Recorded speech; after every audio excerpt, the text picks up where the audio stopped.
বন্ধুরা, আমার নাম তহমিন আক্তার। আজ আমি এমন একটা ঘটনা বলবো যেটা মনে করতে গেলেই বুকের ভেতরটা কেঁপে ওঠে। আমার মেয়ের বয়স তখন মাত্র 15। প্রতিদিন ভোরবেলা ঘুম ভাঙার সাথে সাথে সে যেন কোথাও তাড়াহুড়ো করে ছুটে যেত। আমি প্রথম ভাবতাম হয়তো স্কুলে দেরি হয়ে যাবে বলে সে তাড়াতাড়ি উঠে পড়ে, কিন্তু কয়েকদিন পর লক্ষ্য করলাম সে সবচেয়ে আগে যেটা করে নিজের বিছানার চাদরটা গুটিয়ে নিয়ে ধুতে চলে যায়, আর সেটা এমনভাবে ধোয়ে যেন কেউ দেখতে না পায়। তারপর নিজেই গোসল করে আসে, নিজের কাপড় চোপড়টাও আলাদা করে রাখে, আবার এসে ঠিক আগের মতো চুপচাপ থাকে। আমার ছেলে আর মেয়ে একই ঘরে ঘুমাতো। তখন ওদের বয়স কম ছিল, আমি ধরেই নিয়েছিলাম ভাই বোন তো, আলাদা ঘরের কি দরকার। আমাদের ঘরে জায়গাও কম ছিল, কিন্তু মেয়েটার এই অদ্ভুত অভ্যাস দিন দিন বাড়তে থাকলো। চাদর পাল্টানো, লুকিয়ে ধোয়া, সব কিছু যেন একটা নিয়মের মতো হয়ে গেল। আমি খেয়াল করতাম মাঝে মাঝে সে খুব ক্লান্ত হয়ে পড়ে, চোখের নিচে গাঢ় কালচে দাগ, মুখটা ফ্যাকাশে, শরীরটা যেন শুকিয়ে যাচ্ছিল। একদিন সে হঠাৎ অজ্ঞান হয়ে পড়ে গেল। আমি ভয় পেয়ে গেলাম, মনে হলো নিশ্চয়ই বড় কোনো অসুখ হয়েছে। ডাক্তার ডেকে আনলাম। ডাক্তার বলল, রক্ত কমে গেছে, শরীর খুব দুর্বল, বিশ্রাম দরকার, ভারী কাজ করানো চলবে না, ভালো করে খাইয়ে দিন। আমি মাথা নেড়ে তাকে বললাম, ঠিক আছে। ডাক্তার চলে যাওয়ার পর মেয়েটা যখন জ্ঞান ফিরল, আমি ওকে জিজ্ঞাসা করলাম, তোর কি হয়েছে রে, এমন করে পড়ে যাচ্ছিস কেন? সে বলল, জানি না মা, মাথা ঘুরে গেল। আমি বললাম, তুই আর কোনো কাজ করবি না, আমি তোকে খাওয়াবো আর তুই বিশ্রাম নিবি। কথাটা বলেই রান্নাঘরে গেলাম। খাবার বানিয়ে নিয়ে যখন ঘরে ফিরলাম, দেখলাম তাসলিমা বিছানায় নেই, চাদরটাও নেই। বুকটা ধক করে উঠল। বাইরে বেরিয়ে দেখি সে সেই চাদরটাই ধুচ্ছে। আমি রাগে কাঁপতে কাঁপতে বললাম, তুই এখন চাদর কাঁদছিস কেন? ডাক্তার তোকে আরাম করতে বলেছে, ওঠ ওখান থেকে। তাসলিমা আমার দিকে না তাকিয়ে বলল, মা, চাদরটা না কাচলে রাতে আমরা কি পাতবো? চাদর তো একটাই। আমি বললাম, চাদরটা তো নোংরা হয়নি, তোর মাথায় হঠাৎ চাদর কাচার ভূত চাপলো কেন? সে একটু থেমে বলল, এটা কাচতেই হবে মা। তারপর সে চাদর কেচে ছাদে শুকাতে দিল, এসে একটু পানি খেয়ে আবার ঘুমিয়ে পড়ল। আমি ওর দিকে তাকিয়ে বসে রইলাম। শুধু একটা কথাই ঘুরছিল মাথায়, কেন কেন এত গোপনীয়তা, কেন এত তাড়াহুড়ো? আমি সিলেটের এক ছোট পাড়ার মানুষ, আমার জীবনটা কষ্টে করা। ছোটবেলা থেকেই বুঝেছি আমি বাবার কাঙ্ক্ষিত সন্তান নই। বাবা চাইতেন ছেলে, আমার জন্মে উনি খুশি হননি, এটা আমি খুব ছোট বয়সেই টের পেয়েছি। মা আমাকে বুকে টেনে নিতেন, কিন্তু বাবার চোখে আমি যেন বাড়তি বোঝা। বাবা আমার দিকে তাকালেই রেগে যেতেন, হাসিটা যেন কখনো আমার জন্য ছিলই না। আমাদের পরিবারে দ্বিতীয় বিয়ে নাকি পাপ, এমনই নিয়ম ছিল। কিন্তু বাবার মনে ছিল ক্ষোভ আর হতাশা, সেই হতাশা হয়তো আমার ওপরই পড়েছিল। তাই আমি 17তে পা দিতেই বাবা তাড়াহুড়ো করে আমার বিয়ে দিয়ে দিলেন। আমি তখনও ঠিকমতো জীবন বুঝিনি। স্বামী ছিলেন সরকারি স্কুলের শিক্ষক, খুব সাধারণ কিন্তু সৎ, দায়িত্বশীল। বিয়ের পর প্রথমবার কাউকে আমার পাশে পেলাম, মনে হয়েছিল এটাই আমার জীবন। আমাদের একমাত্র মেয়ে তাসলিমা জন্মালো। সে যখন 3 বছরের, তখন একদিন স্বামী স্কুল থেকে ফেরার পথে দুর্ঘটনায় মারা গেলেন। আমার বয়স তখন 19। মাথার উপর আকাশ ভেঙে পড়ল। একা একটা ছোট মেয়ে, সংসারের দায়, সমাজের কথা, সব একটা দুঃস্বপ্ন হয়ে উঠল। শ্বশুর বাড়িতে আমাকে আর রাখল না। তারা মনে করত ছেলের মৃত্যুর দায় আমার। আমি চুপচাপ মেয়েটাকে কোলে নিয়ে বাপের বাড়ি চলে এলাম। কিন্তু সেখানে তো আমি আগেই বোঝা। মা বাবা আমার দিকে এমনভাবে তাকাতো যেন আমি তাদের জীবনের অভিশাপ। কিছুদিন না যেতেই তারা আবার আমার বিয়ে ঠিক করলো। এবারের মানুষটা বিধুর। আগের সংসারে একটা ছেলে ছিল, ছেলে মারুফ, আমার মেয়ের চেয়ে 1 বছর ছোট। আমাদেরও অবস্থা একই, তাই বিয়ে হয়ে গেল। আমার জন্য তখন ভালো সম্বন্ধ আসছিল না, মানুষ নানান কথা বলতো। আমি ভাবলাম মেয়েটার একটা মাথা থাকুক, আমিও একটু আশ্রয় পাই। দ্বিতীয় স্বামী সত্যি বলতে খারাপ ছিলেন না। তিনি আমাকে আগের বিয়ের কথা শোনাননি, আমার মেয়েকেও নিজের মেয়ের মতোই ভালোবাসতেন। ধীরে ধীরে আমরা 4 জন একটা পরিবার হয়ে গেলাম। তাসলিমা আর মারুফ একই ঘরে ঘুমাতো ছোটবেলা থেকে। দুজন একসাথে খেলতো, পড়াশোনা করত, ঝগড়া করত, আবার মিনিটের মধ্যে মিটমাট করত। আমি দেখে শান্তি পেতাম, ভাবতাম ভাগ্য ভালো, ওরা সত্যিকারের ভাই বোনের মতো। সময় চলে যাচ্ছিল, তাসলিমা বড় হচ্ছিল, মারুফও বড় হচ্ছিল, আমাদের সংসারটা সাধারণভাবেই চলছিল। কিন্তু আবারও জীবন আমার কাছ থেকে কেড়ে নিল সব কিছু। আমার দ্বিতীয় স্বামী দীর্ঘ অসুস্থতার পর মারা গেলেন। ঘরটা একদম ফাঁকা হয়ে গেল। আর্থিক টানাপোড়েন ছিল না এমন না, কিন্তু আমরা খুব কষ্ট করে চলতাম। আমাদের বাড়িতে একটা ছোট দোকান ছিল, সেখানে মূলত বাচ্চারাই আসতো। কখনো টফি, কখনো চকলেট, কখনো ছোট খেলনা কিনে যেত। লাভ খুব কম। আমি দোকান সামলাতাম আর সংসারও দেখতাম। মারুফ ম্যাট্রিক পর্যন্ত পড়েছিল, এরপর সংসারের জন্য কাজে ঢুকে পড়ল।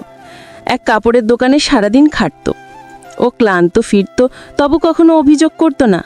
আমি ওকে নিজের ছেলের মতোই ভালোবাসতাম। মারুফও আমাকে মা বলে ডাকতো এমনভাবে যেন জন্মের সম্পর্ক। সে আমার কথা শুনতো, আমার চিন্তা বুঝত। বাড়িতে সে একমাত্র ছেলে, আমাদের একমাত্র ভরসা। আমি ভাবতাম ওর পাশে থাকলে আমি মেয়েটাকে নিয়ে টিকে যাব। কিন্তু এক রাতে হঠাৎ একটা শব্দে আমার ঘুম ভেঙে পড়ল। শব্দটা এমন যেন কিছু ভেঙে পড়ছে। আমি উঠে কান পাততেই বুঝলাম শব্দটা মারুফের ঘর থেকে। বুক কেঁপে উঠল। দৌড়ে গিয়ে দেখি মারুফের ঘরের ছাদ ভেঙে পড়েছে। আমি ভয় পেয়ে গেলাম, সে চাপা পড়ে গেছে না তো। কাছে গিয়ে দেখি ঘরে কেউ নেই। আমি বুঝলাম সে হয়তো তখন বাথরুমে ছিল বা বাইরে গেছে। আল্লাহর হাজার শুকরিয়া দিলাম। কিন্তু ছাদ তো আর একা আল্লাহ ঠিক করে দেবেন না।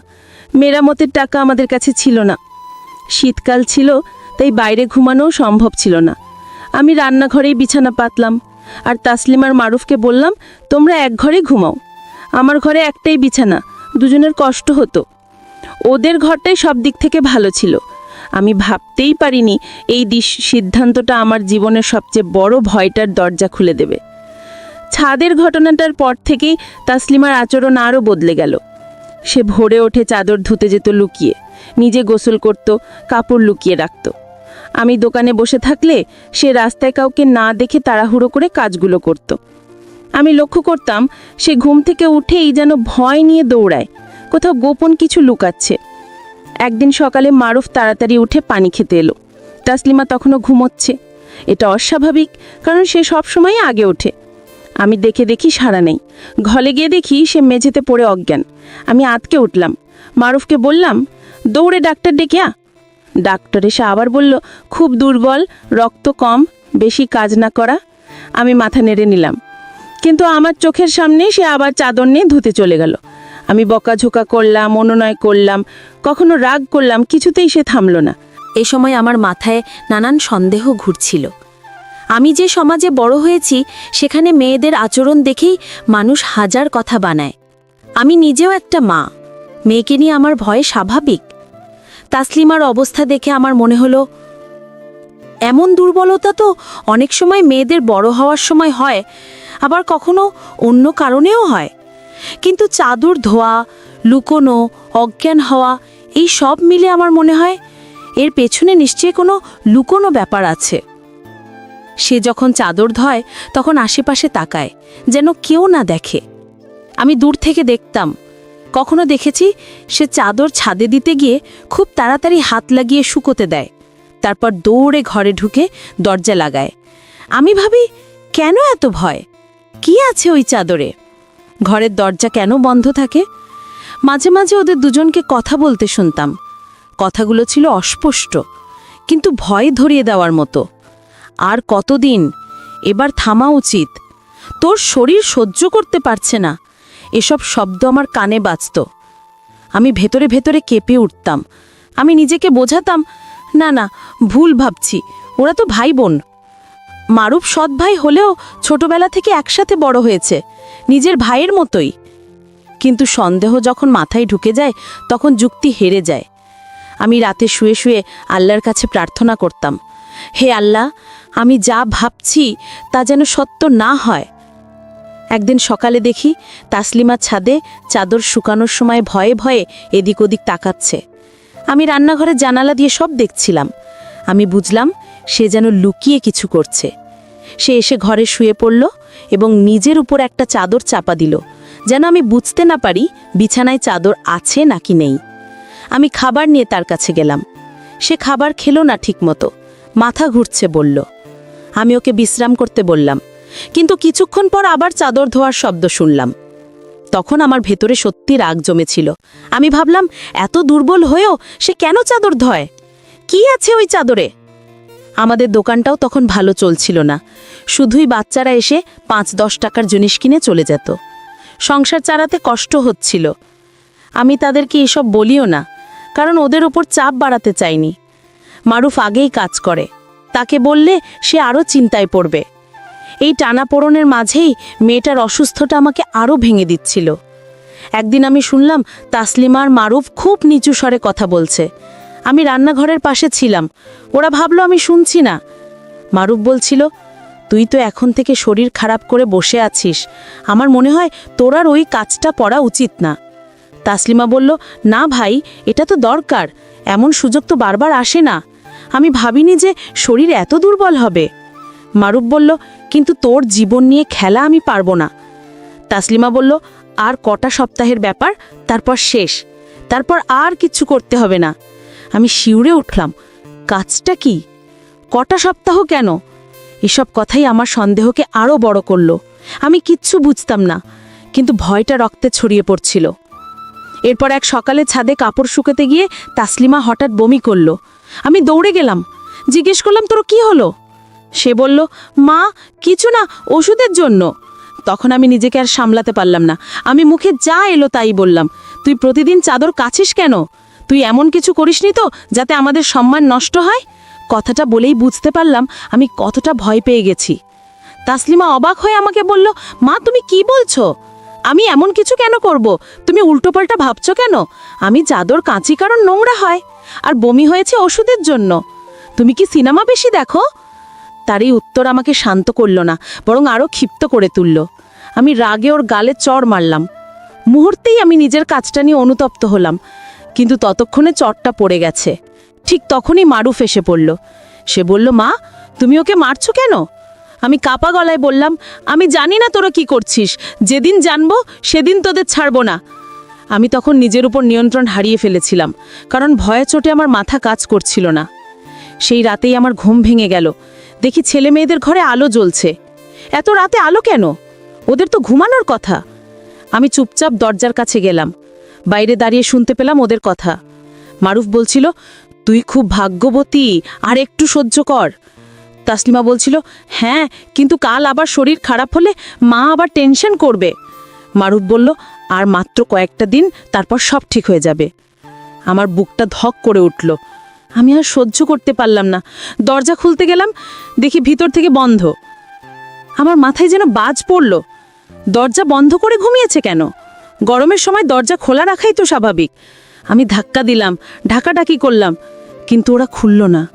অনেকক্ষণ পর দরজা খুলল। ভিতরে গিয়ে দেখি ঘরে শুধু ওরা দুজনই, আর ওদের মুখ দেখে মনে হচ্ছে ঘুম থেকে উঠেছে। আমি জিজ্ঞেস করলাম, তোরা এত রাতে কি করছিলি? ওরা বলল, আমরা ঘুমিয়েছিলাম। আমি বললাম, মিথ্যে বলিস না, আমি তোদের কথা শুনেছি। ওরা বলল, আমরা তো ঘুমিয়েছিলাম, হয়তো স্বপ্ন দেখছিলাম। ওদের চোখ মুখ এত স্বাভাবিক লাগছিল যে আমি কিছু বলতে পারলাম না, কিন্তু আমার মন শান্ত হলো না। ভিতরে ভিতরে আমি আরও ভেঙে পড়ছিলাম। পরদিন তাসলিমার হাতে কালচে দাগ দেখলাম। বলল, তরকারি কাটতে গিয়ে কেটেছে, কিন্তু জায়গাটা অদ্ভুত। আমি ভাবলাম ওরা কিছু লুকাচ্ছে। অজ্ঞান হওয়া, লুকিয়ে চাদর ধোয়া, শরীরে দাগ, দরজা বন্ধ, সব কিছু আমার মাথায় একটা ভয়ঙ্কর ছবি আঁকছিল। আমি নিজের ভুলটা বুঝতে পারছিলাম। আমি কেন ওদের একই ঘরে থাকতে দিলাম? ওরা সৎ ভাই বোন হলেও এই বয়সে আবেগ, ভুল বোঝাবুঝি সব হতে পারে। আমি নিজেকে দোষ দিতে লাগলাম। আমারই দোষ, আমারই অবহেলা। এর মধ্যে একদিন শুনলাম মারুফ তাসলিমাকে একটা ট্যাবলেট দিচ্ছে। মারুফ বলল, রাতে ঘুমানোর আগে এটা খেয়ে নিস, তাহলে সকালে আর শরীর খারাপ করবে না। তাসলিমা ট্যাবলেটটা আঁচলে লুকিয়ে রাখল। এরপর সত্যি কয়েকদিন সে আর অজ্ঞান হলো না, কিন্তু একসময় আবার অজ্ঞান হয়ে পড়ল। তখন মারুফ বাড়িতে ছিল না। আমি বুঝলাম হয়তো ট্যাবলেট শেষ হয়ে গেছে, আর এটাই আমার সুযোগ। আজ আমাকে সত্য বের করতেই হবে। আমি তাসলিমা চাদরটা তুলে নিজের ঘরে নিয়ে এলাম। ভয়, লজ্জা, সন্দেহ সব মিলিয়ে আমার হাত কাঁপছিল। চাদর খুলে দেখি কোথাও কোনো দাগ নেই, কিন্তু ভালো করে তাকাতেই চোখে পড়ল সাদা সাদা ছোট ছোট লোম গোটা চাদরে লেগে আছে। আমি হতবম্ব। এগুলো কিসের লোম? মানুষের চুলের মতন না, আবার তেমন কালোও না, একেবারে সাদা, নরম, ছোট ছোট। আমি বুঝতে পারলাম না। মাথা আরও ঘুরতে লাগলো। ঠিক তখনই তাসলিমা জ্ঞান ফিরে আমার ঘরে এলো। সে ভয়ার্ত গলায় বলল, মা, আমার চাদরটা কোথায়? আমি ওকে হাত ধরে বসালাম। বললাম, আজ আমি সব দেখে ফেলেছি, তুই আমাকে সত্য বল। আমি যা সন্দেহ করছি সেটা যদি সত্য হয় আমি বাঁচব না। তাসলিমা কিছুক্ষণ চুপ করে রইল। তারপর কান্না জড়ানো গলায় বলল, মা, তুমি যেমনটা ভাবছ তেমনটা না। আমি তোমাকে কষ্ট দিতে চাইনি। আমাদের অবস্থা তো তুমি জানো। দোকান থেকে টাকা আসে না, ভাইয়ের বেতনও কম, তোমার ওপর আমার চিকিৎসার খরচ, সব কিছু মিলিয়ে আমরা খুব চিন্তায় ছিলাম। তখন ভাইয়ের এক বন্ধু ভাইকে একটা কাজ দেয়। তার কাছে অনেকগুলো ছোট ছোট বিড়ালের বাচ্চা ছিল। সে একা সামলাতে পারছিল না।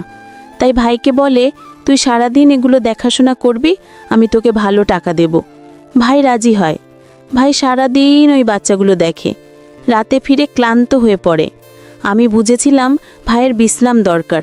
তাই আমি বলি, রাতে বাচ্চাগুলো আমাদের ঘরে এনে রাখো, আমি সারা রাত সামলাবো। তুমি তো জানো মা, তুমি বিড়াল পছন্দ করো না, তাই আমরা তোমাকে বলিনি।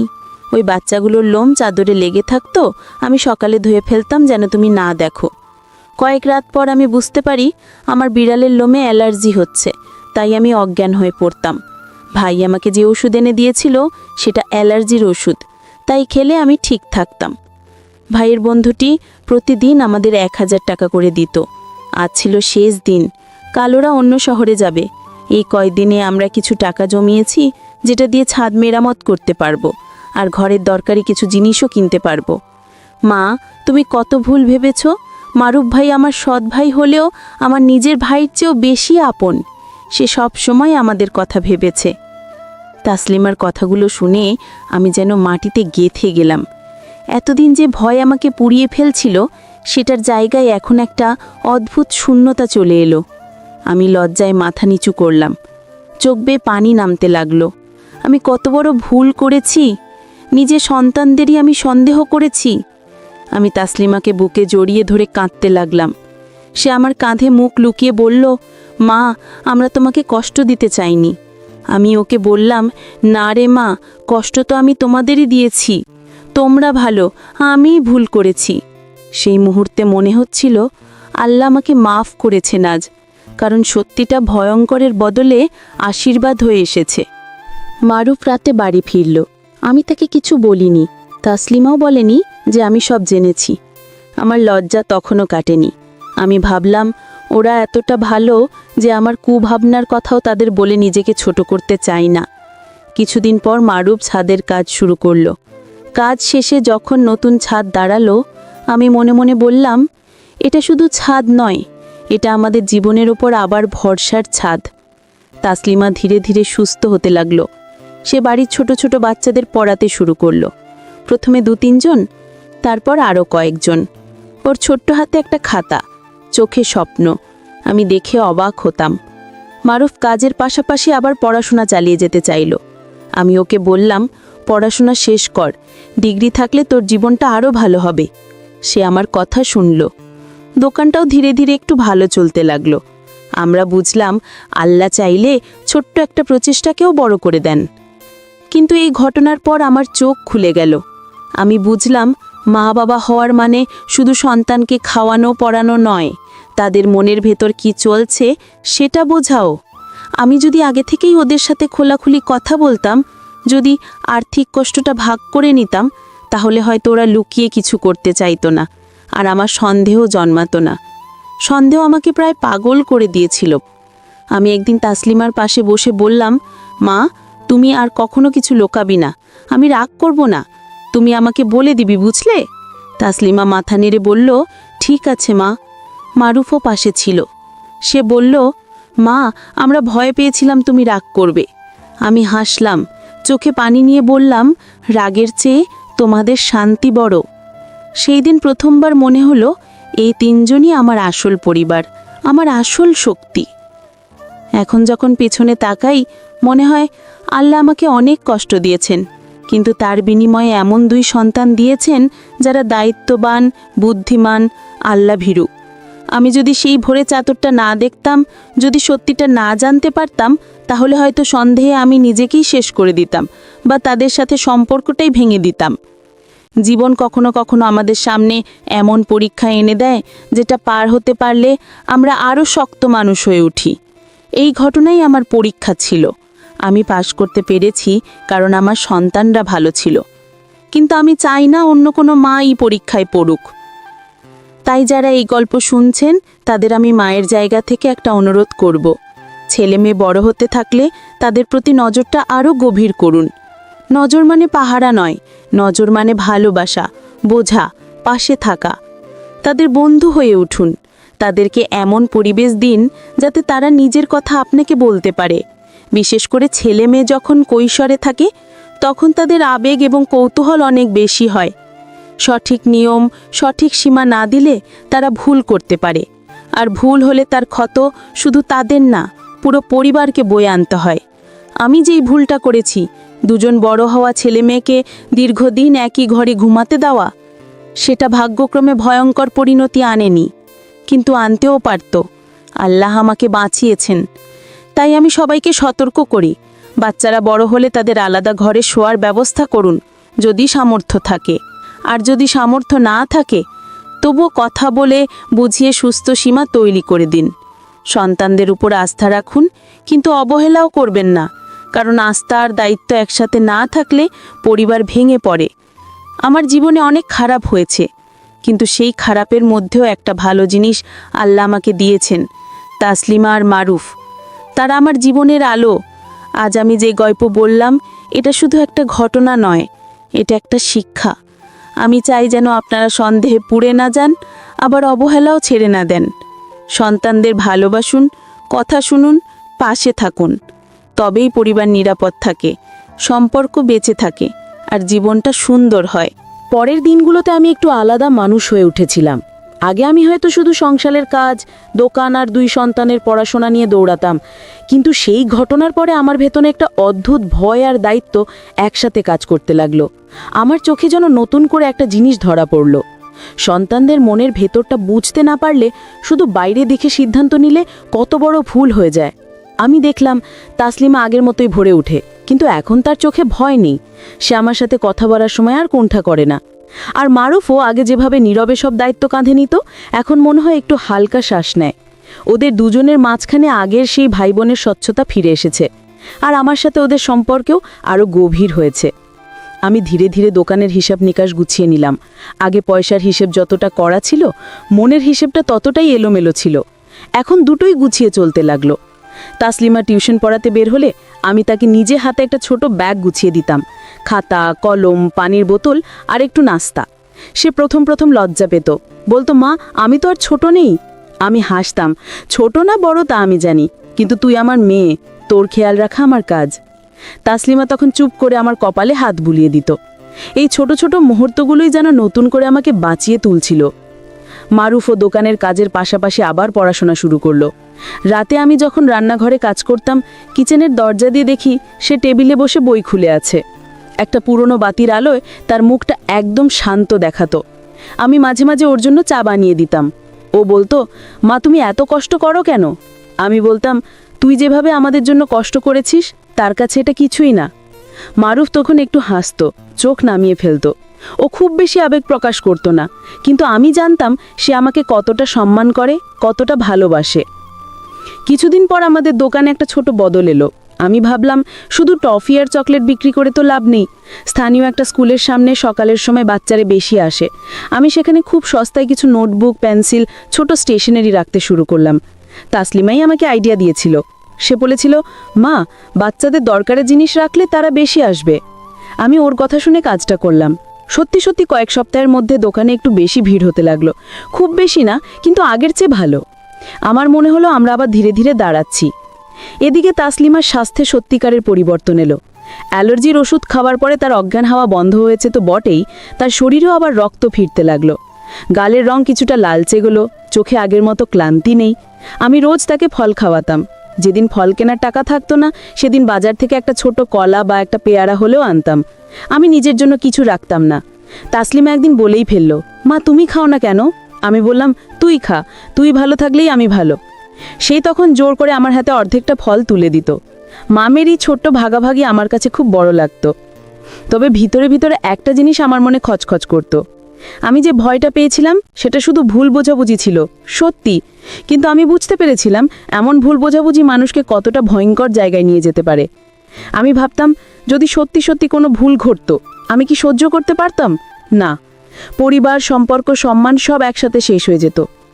এই যদিটাই আমাকে বারবার মনে করিয়ে দিত বড় হওয়া ছেলেমেয়েদের ব্যাপারে সঠিক সিদ্ধান্ত কতটা দরকার।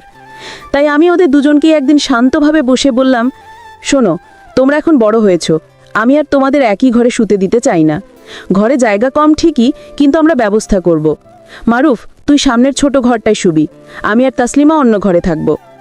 মারুফ প্রথমে কিছু বলতে গেল কিন্তু থেমে গেল। তাসলিমা আমার দিকে তাকিয়ে বলল, মা তুমি এখন ভয় পাও?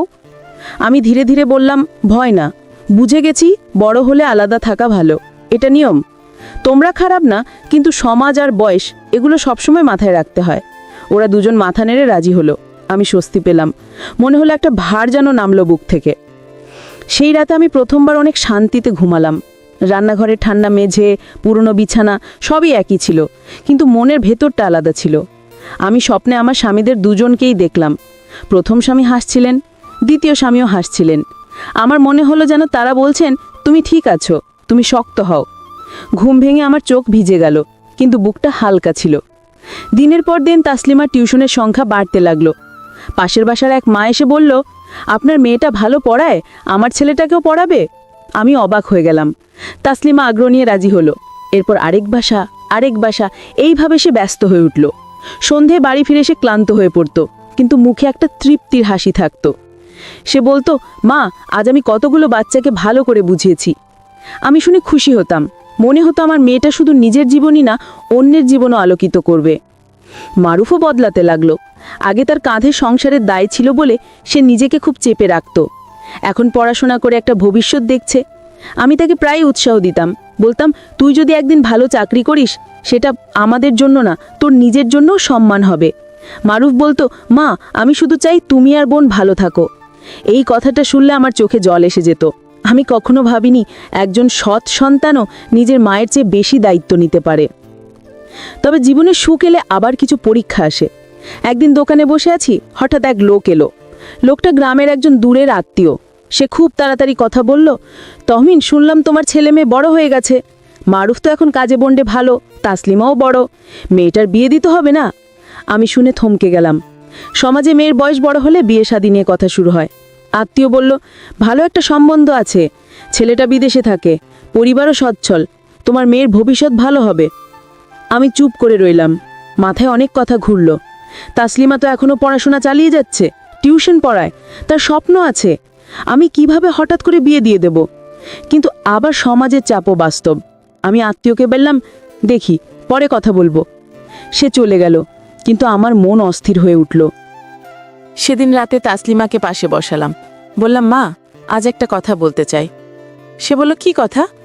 আমি বললাম, অনেকেই তোর বিয়ে নিয়ে কথা বলছে। তাসলিমা চুপ করে গেল। কিছুক্ষণ পরে বলল, মা আমি এখনই বিয়ে করতে চাই না, আমি পড়াশোনা শেষ করতে চাই, আমি তোমার পাশে দাঁড়াতে চাই। ভাইয়েরও পড়া শেষ হয়নি। আমি ওর মাথায় হাত রেখে বললাম, আমি তোকে জোর করব না, কিন্তু সমাজের কথা ওগুলোও মাথায় রাখতে হয়। তাসলিমা শান্ত গলায় বলল, আমি বুঝি মা, তুমি চিন্তা করো না, আমি ভুল কিছু করব না, তুমি আমাকে বিশ্বাস করো। এই কথাটা শুনে আবারও মনে পড়ল আমি কিভাবে একসময় তাদের বিশ্বাস হারিয়ে ফেলেছিলাম। আমি ওকে শক্ত করে জড়িয়ে ধরলাম, বললাম, বিশ্বাস করতেই তো এখন শিখেছি রে। পরদিন মারুফকে ডেকে বললাম, তোর বোনের বিয়ে নিয়ে লোকজন কথা বলছে। মারুফ শোকে শোকে বলল, মা এখন না, বোনের স্বপ্ন আছে, পড়া আছে, আগে ওটা শেষ হোক। আমি চাই না তাড়াহুড়ো করে ভুল সিদ্ধান্ত হোক। আমি তার মুখের দিকে তাকিয়ে দেখলাম কোনো ভাইয়ের চোখে এতটা দায়িত্ববোধ আমি খুব কম দেখেছি। আমি মনে মনে আল্লাহকে ধন্যবাদ দিলাম। আমার পরিবারে বাবার অভাব থাকলেও ভাইয়ের অভাব নেই। এই কথাগুলো ওদের মধ্যে একটা নতুন বন্ধন তৈরি করলো। আমি দেখলাম তাসলিমা আগে থেকেই মারুফকে ধাই বলে ডাকে, কিন্তু এখন সে ভাইকে আরও বেশি শ্রদ্ধা করে। আর মারুফও বোনের স্বপ্নকে নিজের স্বপ্নের মতো আগলে রাখে। তাদের এই সম্পর্ক দেখে আমি বুঝে গেলাম যে ভুল বোঝাবুঝি একসময় আমাদের ভাঙতে বসেছিল, সেটা আমাদের আরও শক্ত করে দিয়েছে। এর কিছুদিন পর হঠাৎ সেই মারুফের বন্ধুটি আবার এলো। সে বলল, আপা, ওই কয়েকটা বিড়ালের বাচ্চা যে আপনারা রেখেছিলেন, ওদের নতুন একটা মা পাওয়া গেছে, এখন সব ভালো আছে। আমি হাসলাম, বললাম, আল্লাহ ভালো করুক। লোকটা চলে গেল। আমি তখনই বুঝলাম এই ছোট্ট ঘটনাটাই আমাদের জীবনের মোড় ঘুরিয়ে দিয়েছে। যদি সেই বন্ধুটি মারুফকে সেই কাজ না দিত, যদি তাসলিমা ওই বাচ্চাগুলো না সামলাতো, তাহলে আমরা হয়তো এখনো ছাদের নিজে কষ্ট করতাম। কিন্তু আল্লাহ কিভাবে ছোট পথ দিয়ে বড় কল্যাণ আনেন, সেটা আমি নিজের চোখে দেখলাম। তবে আমি একটা জিনিস ঠিক করলাম, ওদের গোপন কোনো কাজ করতে দেব না। দরকার হলে আমি নিজেই পাশে দাঁড়াবো। একদিন সন্ধ্যায় আমি বললাম, শোনো, সংসার চালাতে যা দরকার আমরা সবাই মিলে করব, কিন্তু আর কিছু লুকাবে না। আমি রাগ করলেও আগে বলবে, কারণ লুকানো থেকে ভয় আসে, আর ভয় থেকে সন্দেহ। তাসলিমা মাথা নেড়ে বলল, ঠিক আছে মা। মারুফও বলল, আমরা আর লুকাবো না মা। এরপর থেকে সত্যি সত্যি আমাদের বাড়ির পরিবেশ বদলে গেল। ছোটবেলা থেকে খারাপ দিন ছিল বলে আমরা 2-3 জন একসাথে বসে কথা বলার অভ্যাসটা তেমন করিনি। এখন সেটা শুরু হলো। রাতে খাবার পরে আমরা 3 জন মিলে একটু সময় বসতাম। তাসলিমা দিনের গল্প করত, কোন বাচ্চা কি দুষ্টুমি করেছে, কার পড়ায় সমস্যা, কার হাসির কথা। মারুফ বলতো তার দোকানের অভিজ্ঞতা, পড়াশোনার চাপ। আমি বলতাম দোকানের টুকিটাকি সমস্যা, বাজারের দাম, পুরনো দিনের কথা। এই ছোট্ট আড্ডাগুলোই যেন আমাদের সত্যিকারের পরিবার বানিয়ে দিল। এক রাতে তাসলিমা হঠাৎ বলল, মা, তুমি কি কখনো ভাবো বাবা যদি বেঁচে থাকতেন? আমি থমকে গেলাম। মনের ভেতরে একটা পুরনো ক্ষত জিগে উঠল। আমি বললাম, ভাবি রে মা, ভাবি, তাহলে হয়তো আমাদের এত কষ্ট করতে হতো না। মারুফ চুপ ছিল। আমি বুঝলাম তার বাবার কথাও মনে পড়ে। আমি বললাম, কিন্তু আল্লাহ যা করেন ভালোর জন্যই করেন। আমরা এখন যেমন আছি তাও তার দয়া। তাসলিমা ধীরে ধীরে বলল, আমি একদিন এমন কিছু করতে চাই যাতে তুমি আর কষ্ট না করো মা। আমি বললাম, তুই যদি ভালো মানুষ হতে পারিস সেটাই আমার জন্য সবচেয়ে বড় সুখ। সে আমার হাতটা চেপে ধরল। মারুফও বলল, আমিও চাই মা তুমি আর কষ্ট না পাও। সেই মুহূর্তে আমার মনে হলো আমি পৃথিবীর সবচেয়ে ধনী মানুষ, কারণ আমার কাছে এমন 2 সন্তান আছে। দিনের পর দিন আমাদের জীবন ধীরে ধীরে ঠিক হতে লাগলো, কিন্তু ভেতরের শিক্ষা থেকে আমি সরে আসিনি। আমি প্রতিদিন আল্লাহর কাছে দোয়া করতাম, হে আল্লাহ, আমার সন্তানদের সঠিক পথে রাখো, তাদের মনকে খারাপ কিছু থেকে বাঁচাও, আর আমাকে এমন চোখ দাও যাতে আমি শুধু সন্দেহ না করি, সত্য বুঝতে পারি। কারণ আমি বুঝেছি মা হওয়া মানে শুধু সন্তানকে আগলে রাখা নয়, নিজের মনকেও আগলে রাখা। সময় একটু ভালো হবার পর আত্মরা আবারও সম্বন্ধ নিয়ে আসতে লাগলো। কেউ বলে মেয়েটা বড় হয়ে যাচ্ছে, বিয়ে দাও। কেউ বলে ছেলেটার একটু বড় হলে ভালো জায়গায় যাবে, মেয়েটার বিয়েটা আগে দাও। আমি সব শুনে ধৈর্য ধরে বলতাম, সময় হলে হবে। তাসলিমা এর মধ্যে এসএসসি পাশ করলো ভালো ফল নিয়ে। আমি মিষ্টি কিনে আনলাম, যদিও টাকাটা বেশ কষ্ট করে জোগাড় করতে হয়েছিল। সে মিষ্টি মুখে দিয়ে বলল, মা, এই সাফল্য আমি তোমাকে উৎসর্গ করছি। আমি চোখ ভেজা হাসি দিলাম, বললাম, সাফল্য তো তোর, আমিও তোর সাথে একটু ভাগ নিলাম। সে হাসলো। মারুফও সেই দিন বোনকে একটা ছোট্ট উপহার দিল, একটা সুন্দর পেন। বলল, এটা দিয়ে আরো বড় স্বপ্ন লিখবি। তাসলিমা পেনটা বুকের কাছে ধরলো। আমি তাকিয়ে ভাবলাম, এভাবেই তো পরিবার টিকে থাকে, ছোট ছোট ভালোবাসায়, ছোট ছোট স্বপ্নে। এসবের মাঝেও আমি কখনো সেই ঘটনার কথাটা ভুলে যাইনি, কারণ ভুলে গেলে শিক্ষা হারিয়ে যায়। আমি যখন অন্য কোনো মাকে দেখি তাদের সন্তানদের নিয়ে উদাসীন, বা যখন শুনি কেউ অল্প বয়সী ছেলে মেয়েদেরকে একসাথে অনায়াসে রেখে দেয়, তখন মনটা কেঁপে ওঠে। আমি চাই না আর কোনো মা নিজের মাথার ভেতরের ভয়কে সত্য ভেবে বসুক, আবার চাই না সেই ভয় সত্য হবার সুযোগও পাক। তাই আমি সুযোগ পেলেই সবাইকে বলি, সন্তানদের দেখুন, বুঝুন, আর সময় মতো সিদ্ধান্ত নিন। এটা বলা সহজ, কিন্তু করা কঠিন। তবে আমি করেছি, তাই বিশ্বাস করি অন্যেরাও পারবে। আমার গল্পটা হয়তো শুনে কারোর মনে হবে, শেষটা তো ভালোই হলো। হ্যাঁ, আল্লাহর রহমতে শেষটা ভালো হয়েছে, কিন্তু সেই ভালো শেষের আগে আমি একটা মা হিসেবে অসংখ্য রাত পুড়েছি, ভস পেয়েছি, নিজের ভুলে নিজেই ভেঙেছি। এই পথটা আমি কাউকে দিতে চাই না, তাই আজও সেই ভোরের কথা মনে করলে গা শিউরে ওঠে। তবু আমি আল্লাহকে ধন্যবাদ দিই, কারণ তিনি আমাকে সঠিক সত্য দেখিয়েছেন, ভুল বোঝাবুঝির আগেই আমাদের পরিবারকে বাঁচিয়েছেন। এভাবেই আমাদের নতুন জীবন চলতে লাগলো। সামনে আরো অনেক পথ আছে, আরো অনেক চড়াই উতরাই আছে, কিন্তু এখন আমরা তিনজন একসাথে, আর একসাথে থাকলে পাহাড়ও পেরোনো যায়, এই বিশ্বাসটা আমার বুকের ভেতরে গেঁথে গেছে। তারপর একটা সময় এসে গেল যখন আমি বুঝতে পারলাম আমাদের সংসারের গতি বদলেও জীবন আবার নতুন কিছু প্রশ্ন নিয়ে সামনে দাঁড়ায়। কষ্টের দিনগুলো কাটিয়ে আমরা একটু স্বস্তিতে এসে দাঁড়িয়েছি ঠিকই, কিন্তু স্বস্তি হলেই মানুষকে আরেক ধাপ দায়িত্ব নিতে হয়। আমি আগের মতো ভয় পেতাম না, কিন্তু সতর্ক থাকতাম, কারণ আমি নিজের চোখে দেখেছি অবহেলা আর ভুল বোঝাবুঝি কতটা ভয়ঙ্কর হতে পারে। তাসলিমা এখন কলেজে ভর্তি হয়েছে। কলেজে যাওয়ার আগে সে সকালে ঘর গুছিয়ে নাস্তা খেয়ে বই ব্যাগ গুছিয়ে বের হয়। আমি তাকে দরজার কাছে দাঁড়িয়ে দেখি। কখনো কখনো তার চোখে এক ধরনের উজ্জ্বলতা দেখি, যেমনটা আমি নিজের জীবনে কোনো দিন পাইনি। আমি মনে মনে বলি, তুই যেন আমার মতো না হোস মা, তুই যেন নিজের স্বপ্নটা বাঁচিয়ে রাখিস। তাসলিমা কলেজ থেকে ফিরে আবার টিউশন পড়াতে যায়। কখনো কোনো বাচ্চা ঠিকমতো বুঝতে না পারলে সে ধৈর্য ধরে আবার বোঝায়। মাঝে মাঝে আমাকে বলে, মা, এই বাচ্চাটাকে বোঝাতে গিয়ে আমার মাথা ঘুরে যায়। আমি হেসে বলি, তোর মাথা ঘুরলেও চেষ্টা ছাড়বি না, তুই পারবি। মারুফও বদলেছে আরও বেশি। সে এখন অফিসের কাজের ফাঁকে ফাঁকে কোচিং করে। রাতে ঘুমানোর আগে সে বই নিয়ে বসে। আগে ওর চোখে ক্লান্তি ছিল, এখন চোখে লক্ষ্য। সে আমাকে প্রায়ই বলে, মা, আমি একদিন এমন জায়গায় যেতে চাই যেখানে তোমাকে আর দোকানে বসে কষ্ট করতে হবে না। আমি বলি, আমার কষ্টের চেয়ে তোর ভালো থাকা বড়, তুই নিজের জায়গাটা বানিয়ে নে। মারুফ তখন চুপ করে আমার দিকে তাকায়, যেন তার বুকের ভেতরে অনেক কথা জমে আছে, কিন্তু সে কম কথা বলে বেশি কাজ করে। আমি ওর এই স্বভাবটা খুব শ্রদ্ধা করি। যেদিন থেকে ওরা আলাদা ঘরে ঘুমাতে শুরু করেছে, সেদিন থেকে আমার মনে সত্যি শান্তি এসেছে। রাতের বেলায় আমি আর দরজার দিকে কান পেতে থাকি না, কিংবা অজানা ভয় নিয়ে শুয়ে থাকি না। আমি জানি আমার ছেলে মেয়ে ভালো, আর আমারও এখন দায়িত্ব তাদের ভালো থাকার জায়গাটা ঠিক করে রাখা। একদিন দুপুরে দোকানে বসেছিলাম। বাইরে হালকা বৃষ্টি পড়ছিল।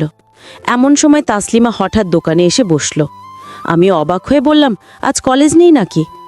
সে মাথা নিচু করে বলল, মা, আজ একটু মন খারাপ। আমি থমকে গেলাম।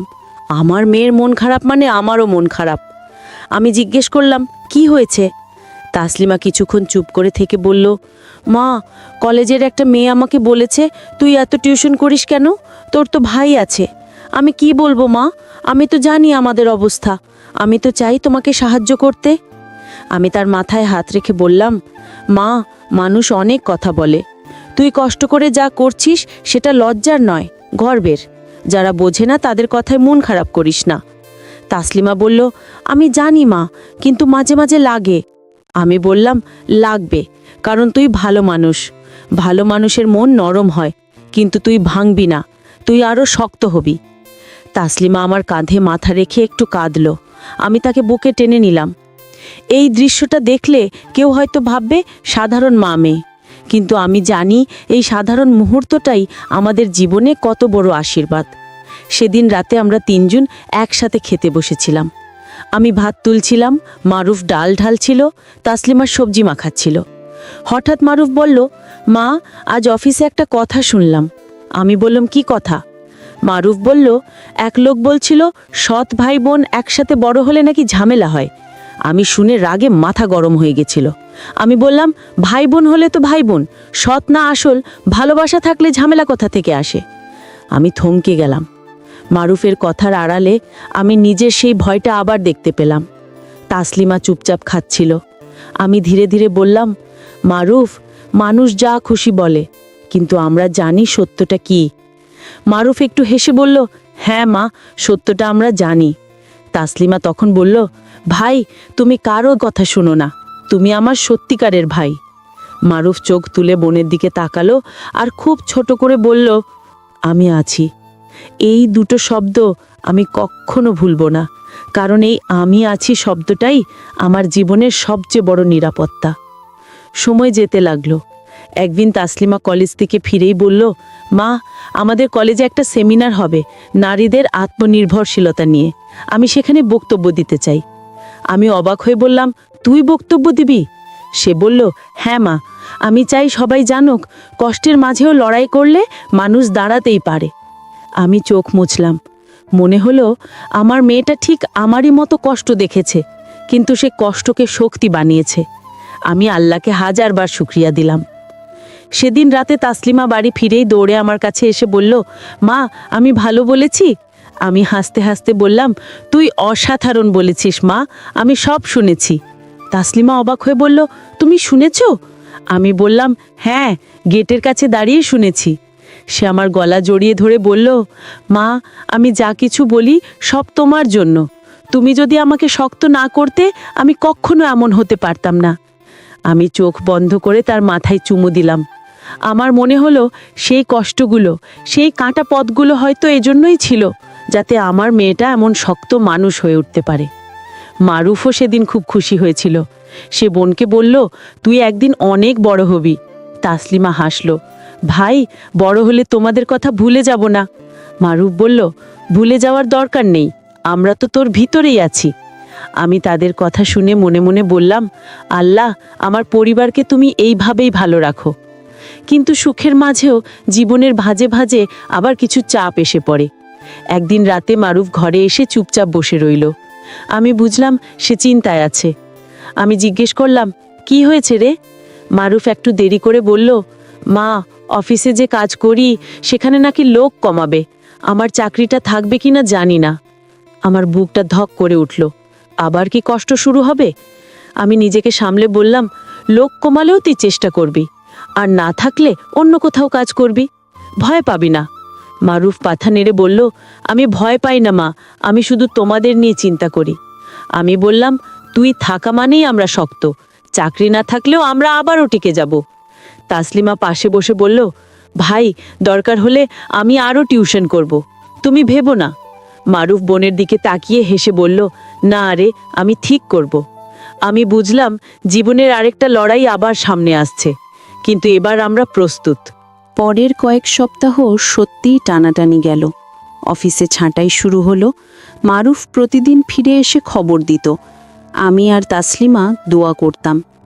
একদিন সে এলো দৌড়ে, চোখে হাসি, বলল, মা আমি আছি, আমাকে রাখছে? আমি হাঁপ ছেড়ে বাঁচলাম। তাসলিমা আল্লাহর শকর করল। সেই রাতেই আমি খিচুড়ি রান্না করলাম, সস্তা হলেও উৎসবের মতো। মারুফ খেতে খেতে বলল, মা জীবনটা কি অদ্ভুত, একবার ভয় দেখায় তারপর আবার হাসায়। আমি বললাম, এটাই তো জীবন রে মা, কিন্তু আমরা একসাথে থাকলে ভয়ও হার মানে। এইভাবেই আমাদের জীবন চলতে লাগলো, নতুন স্বপ্ন নিয়ে, নতুন লড়াই নিয়ে। আমি এখন আর অতীতকে শুধু কষ্ট হিসেবে দেখি না, আমি তাকে শিক্ষা হিসেবে দেখি। কারণ আমি জানি একদিন আমার সন্তানরা নিজের নিজের পথে চলে যাবে, তারা সংসার করবে, তাদের জীবন হবে।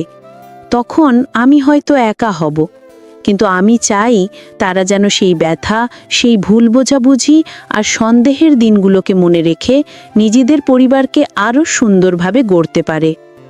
আমি মাঝে মাঝে ভাবি, একটা চাদরের লোম আমাকে কিভাবে নিজের ভুল বোঝাই নিয়ে গিয়েছিল, আর সেই ভুল বোঝা কিভাবে আমার চোখ খুলে দিয়েছিল। জীবনে হয়তো এমনই হয়, মাঝে মাঝে আমরা এমন জায়গায় গিয়ে পড়ি যেখানে সত্য কঠিন মনে হয়, কিন্তু শেষ পর্যন্ত সত্যই আমাদের রক্ষা করে। আর আল্লাহ যখন দয়া করেন, তিনি ভয়কে শিক্ষা বানিয়ে দেন। আমাদের গল্প এখানেই থামে না, সামনে আরও অনেক ঘটনা আসবে, আরও অনেক সিদ্ধান্ত, আরও অনেক পরীক্ষা। কিন্তু এখন আমার কাছে একটা জিনিস সবচেয়ে বড় সত্য, আমার সন্তানরা আমার গর্ব, আর আমি তাদের ভালোবাসায় বেঁচে আছি।